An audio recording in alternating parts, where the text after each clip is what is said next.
श्री स्वामी समर्थ. माझ्या प्राणप्रिय स्वामी भक्तांनो, एक वेळ श्री स्वामी समर्थांची स्वारी देशमुखांच्या वाड्यात बसली होती. जवळ बाबा सबनीस, रामदासी बुवा, बाबा यादव, गोपाळ भट, सुंदराबाई, दुसरी आणखीही बरीच मंडळी बसली होती. त्यावेळी सुंदराबाईजवळ एक मोगलाईतील ब्राह्मणाची बाई आपल्या मुलासकट बसली होती. शिवूबाईने महाराजांची प्रार्थना केली की या ब्राह्मणाच्या बाईच्या मुलाचे डोळे मौजी बंधन झाल्यापासून गेले, अगदी दिसत नाही, तरी कृपा करून त्याला डोळे द्यावेत. असे तिचे भाषण ऐकून श्री समर्थ म्हणाले, 5 राक्षस आमची परीक्षा बघण्याकरता येत आहेत. त्या परीक्षेच्या वेळेस हा पोरगा डोळे उघडेल. इतक्यात 5 वैष्णव डोकीला शालदोळ्या बांधलेले तेथे आले.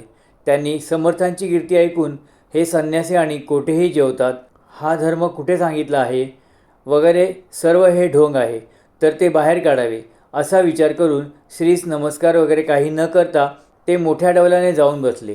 काही कर्नाटकी भाषेत व काही संस्कृत भाषेत आपसात बोलू लागले. इतक्यात आणखीन एक आचार्य व 7 दुसरे वैष्णव तेथे आले. श्रीस नमस्कार करून ते महाराजांसमोर बसले. महाराजांनी आंधळ्या मुलास, गणेशा इकडे ये, या काळ्यांच्या मनातील वाक्य उत्तरासह सांग. तेव्हा आंधळा मुलगा चरणी मस्तक ठेवून विनू लागला की, महाराज, मला अक्षर देखील येत नाही, मी यांना काय सांगू. तेव्हा समर्थांनी आपल्या गळ्यातील माळ त्या आंधळ्या मुलाच्या गळ्यात घातली व झेंडूचे फूल त्याच्या डोळ्यास लावले.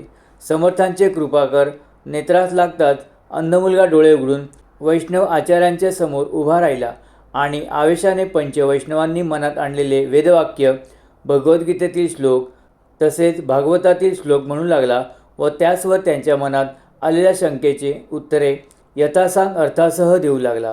श्रींनी दिलेले हे अद्भुत पारमार्थिक सामर्थ्य पाहून वैष्णव आपल्या मनात विरघळले आणि अभिमान सोडून अनन्य शरण होऊन त्यांनी श्री समर्थ चरणी नमस्कार करून बहुत घातले व महाराज, अपराधाची क्षमा करावी. आपण समर्थ आहात. आमचेसारखे मूढजन आपले निरंतर अपराध करतात, पण आपण ते सर्व क्षमा करता असे आपले ब्रीद वेदपुराणे गातात.